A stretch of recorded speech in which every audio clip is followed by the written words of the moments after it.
Hello, everybody. As most of you know, many marriages in India are broken because of the unnecessary, unsolicited, and unchecked interference of father in law, mother in law, sister in law, brother in law, uncle in law, auntie in law into the sacred covenant that is between a man and a woman called the sacrament of marriage. For me, the most annoying thing is that it even happens in Christian families in India. So I wanted to take this opportunity to discuss and analyze with all of you what could be the cause for this tragedy. Cause number one. In India, even Christians embrace this idea that marriage is a union of two families. Really? Where does the Catholic Church or the scripture teach us that marriage is a union of two families?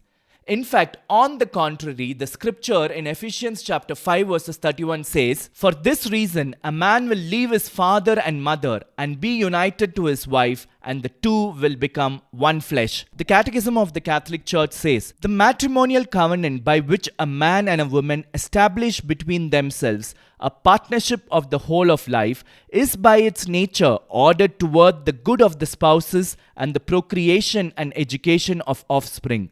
This covenant between baptized persons has been raised by Christ the Lord to the dignity of a sacrament." Once again, I would like to ask this question to all Christians in India. Where does the Bible or the Catholic Church teach that marriage is the union of two families? It is high time that all Christian men in India understand that once he gets married, he becomes the leader and protector of his family, and along with his wife and his children, they become a separate family unit. Stop involving your in-laws in your personal family matters.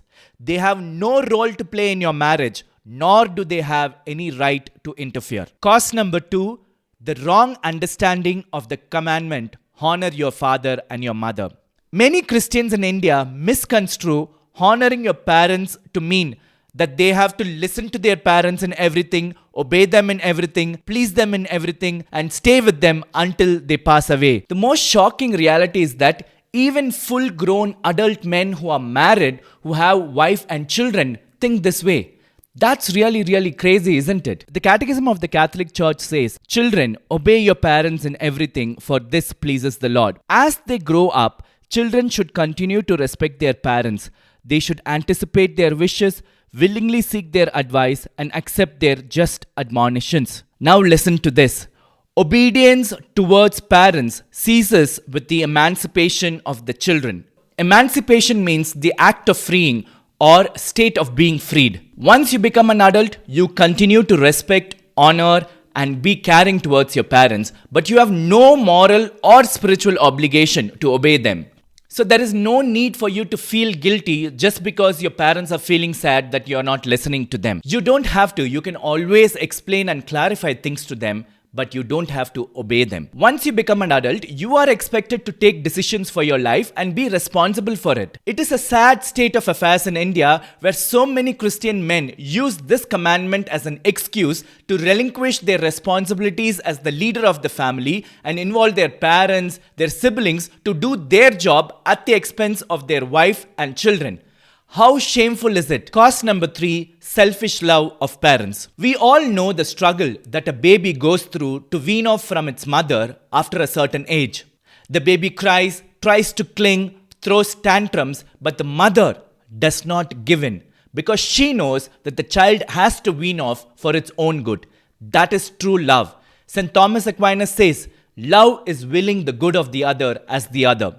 Now, in the same way, after the marriages of their respective children, parents go through the same struggle to wean off from their children. The weaning off process emotionally drains them, physically weakens them, and dismantles the support system that they had for so long. Unfortunately, some parents don't want to go through this painful process. Instead of that, they begin to start throwing their own tantrums. Some parents subtly and emotionally blackmail their children to stay with them so that they don't feel lonely. Some parents start interfering in their children's marriage so that they can feel acknowledged, and some go to the extent of pressurizing their children to obey them in everything so that they can feel respected. In this case, the parent is not willing the good of the child. There is no love there. It is only selfishness, possessiveness, and immaturity. So my advice to you is, as your mother did not give in, keeping your good in mind, So should you not give in, keeping your parents good in mind. Repay the favor to your parents. Help them wean off from you. If we do not help our parents in doing this, they are going to have a child-sized vacuum in their hearts and have a horrible time growing old. As human beings, we have a tendency to overcorrect. We cannot afford to do that mistake here. Now that you know that your parents and siblings do not have a role to play in your marriage, does not mean that you disrespect them, dishonor them, and be rude to them. The Catholic way is always both and. You both keep them out of your marriage and maintain a good relationship with them. So that's the Catholic way. Meet you in the next video. God bless you.